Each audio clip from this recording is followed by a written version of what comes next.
Yeba! Good morning! So ito na, pumadjacking tayo ng maaga, madaling araw pa lang. Ride out na. Dito tayo ngayon sa may SM South Mall. Nadaanan natin yan sa Las Piñas. Going to Binondo, no? Then, dito tayo dumaan sa may Barangay Donggalo. Yeah, Donggalo Records. Andrew E! And then, eto, pass by tayo ng Okada. Napakaganda talaga sa Okada, no? Yung liwanag niya, buhay na buhay. And daan tayo sa simbahan, syempre sa may MOA para maghingi ng blessings. And then nandito na tayo ngayon sa may trangkuhan sa MOA. Pupuli ng mga rider dyan. Malalakas. Yebang-yeba. And then eto, palabas tayo ng Makapagal. Syempre, buko muna tayo para kargahan ng electrolytes, no? Then, dito na tayo sa may CCP. Yeah. Selfie mode. Siguro mga 6 a.m. in the morning yan. And then, daan tayo sa Kilometer 0, Jose Rizal, and then sa Intramuros.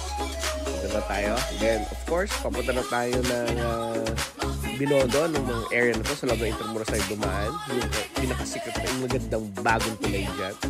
And then, nandito na tayo sa Binondo. Of course, welcome to Chinatown. Favorite natin.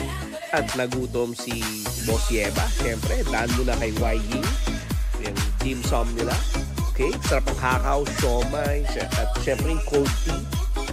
And then, palabas na tayo ulit. Jones Bridge. Para tayo ng Malacanang. So, daan tayo dito sa Office of the President. Si Mano. San Miguel Church and St. Tapos, dito tayo sa may nagtahan. Paglabas, papuntang Pandakan. Yan, naako natin yung tahan. Okay, welcome to Pandakan na tayo. Then, babaybay natin yung Santa Ana. Okay, yung Santa Ana. St. Francis yan. Tapos, ito yung Pasig River sa may Santa Ana. And then, palabas, papuntang Mandaluyong. Okay, from Mandaluyong, kita natin si Iron Cable sa saan kumain kasunod pa tayo. So, ito. Dito tayo sa Bonnie Tunnel, papuntang heading to Pioneer. Siguro mga bandang 10:30 yan. Kasi papunta tayo ng BGC. Ayan, yung bagong tulay sa BGC. Naikot natin yan. Dahil ulit ang Pasig River.